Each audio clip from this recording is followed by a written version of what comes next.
Ladies and gentlemen, welcome back to the analysis of YOLENO TV. I hope you're well from wherever you're watching this channel.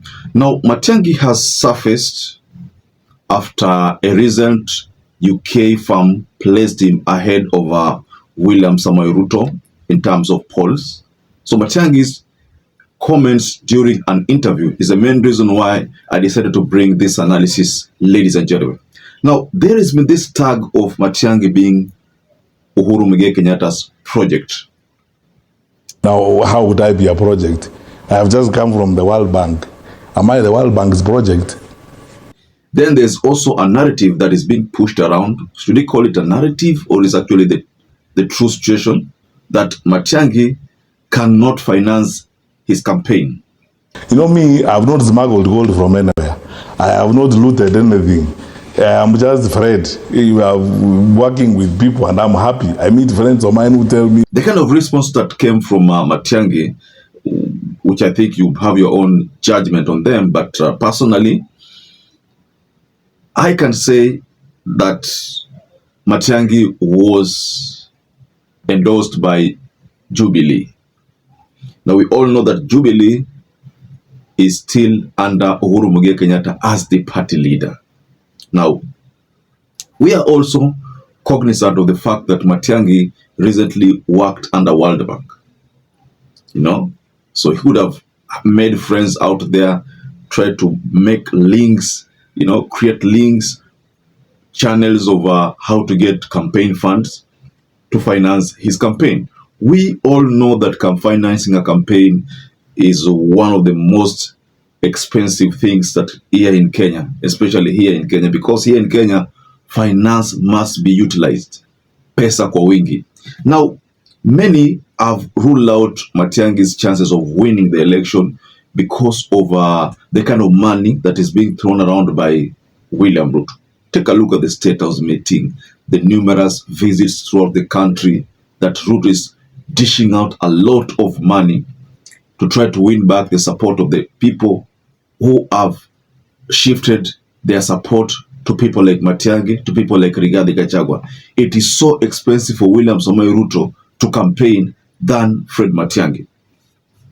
So in this analysis, ladies and gentlemen, I'd like us to go direct into a statement that Fred Matiangi delivered when confronted about him being a project, him being without campaign funds. So this... You know me, I have not smuggled gold from anywhere. I have not looted anything. Before we go into that video, ladies and gentlemen, allow me to appreciate you for the support you've been giving this channel ever since we started. If you wish to support us, just like this video and also subscribe to our channel if you are not subscribed before. Once again, thank you so much for your support. Now, without wasting much time, ladies and gentlemen, let us dive into this video. Are you President Uhuru Kenyatta's project? No, I am not. I mean, why would I be riled by that? People ask me that is not even something that can annoy me. It can't even annoy a cockroach. And he is my friend. And I have no problems about that. Now, how would I be a project? I have just come from the World Bank. Am I the World Bank's project? As a country, we are not going to succeed. We spend time on pettiness. Some of us spend time on pettiness and silly things that don't make sense. I mean, look, I appointed about 30 or so people into cabinet. The current president was his deputy, so who would be more project than me? That's why we should fight it. And I'm prepared to fight it. Get the work done. Then people don't spend time on those types of things. Because how can you say, I interviewed the other day, I interviewed twice for it can't get higher than that, or hired by the bank. It's not President Kenya who picked up the phone and said, hey, you guys, can you have read? So but that is apolitical. Yeah. It's apolitical. So now how can I be, this is political. How can I be his project? So I don't mind. As you said, it's something that will rile me. It won't annoy me. There are other things that would annoy me, not that one. I get that all the time. But on campaign financing, yeah. Will he be actually bankrolling you? You see, the reason why, and people ask me that question all the time, by the way, where are you going to get money? You are a poor fellow, and so on and so forth. That is fine, and by the way, I don't dispute that. Me, I have not smuggled gold from anywhere. I have not looted anything. I'm just Fred. You are working with people and I'm happy. I meet friends of mine who tell me, oh, by the way, Waziri, I will fuel your car. I will give you 100,000 to fuel your car. So move on. Now from that video, and Fred Matiangi, of course we know that Fred Matiangi has a lot of work to do before he can actualize his dream of becoming a president. He needs the finance. Now, there's a point there about looting gold, looting money, smuggling gold. Who was Matiangi trying to direct those salvos to? Who has looted? Who has smuggled gold? Now, when you hear things like smuggling of gold, of course, there's a time there was a case about the speaker, the current speaker, case linking to some Dubai people and smuggling of gold. You still remember that story that was aired during the campaigns in 2022 there. Looting money, of course, Ruto has been accused by so many political pundits that he has been looting from the public coffers and financing campaigns. So who is going to bankroll Matiangi? Because Matiangi has not looted and has not smuggled gold. Because if Matiangi was a corrupt person, let's be honest, right now, this government would have pounced on him if he had any corruption case. The government would have pounced on him. I cannot confirm what other people are saying, that Matiangi is also another project, because there was that narrative.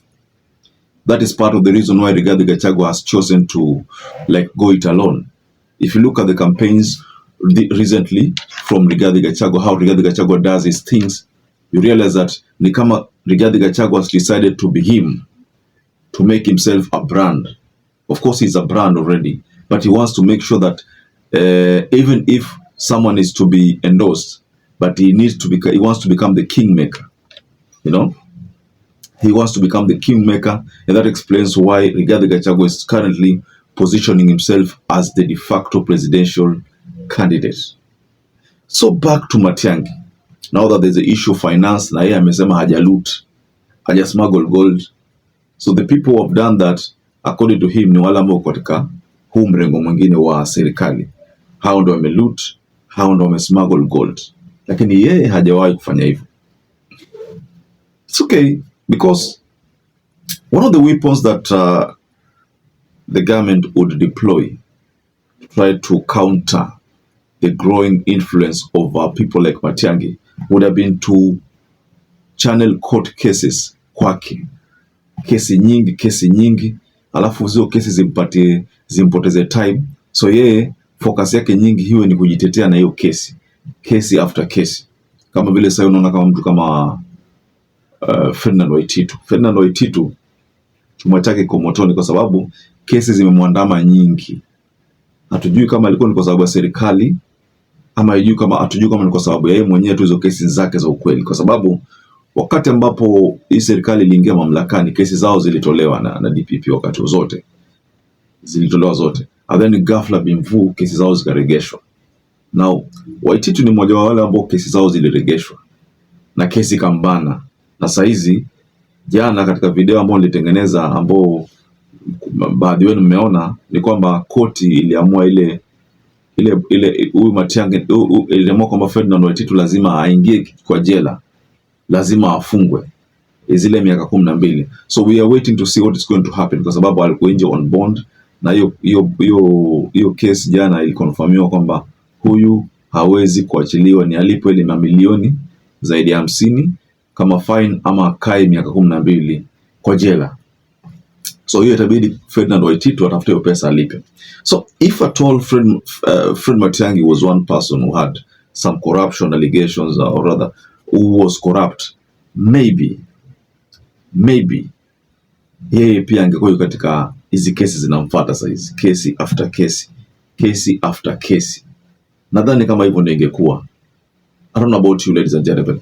Personally, based on what I've observed, especially how governments treat opposition people, one case after case.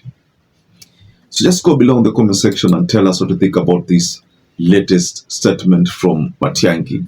Is Matiangi being truthful by saying that yeye sio project wa Uhuru, by saying that yeye hajasmuggle gold? I think on the part of not smuggling gold, I can agree with Matiangi kwa sababu kama angekuwa iko guilty sahizi serikali ingemlemea. So perhaps if you're watching this video and you've not subscribed, take 1 second and subscribe, like this video. Until you catch up again, stay safe and stay blessed. Thank you once again for choosing YOLENO TV as your favorite political channel.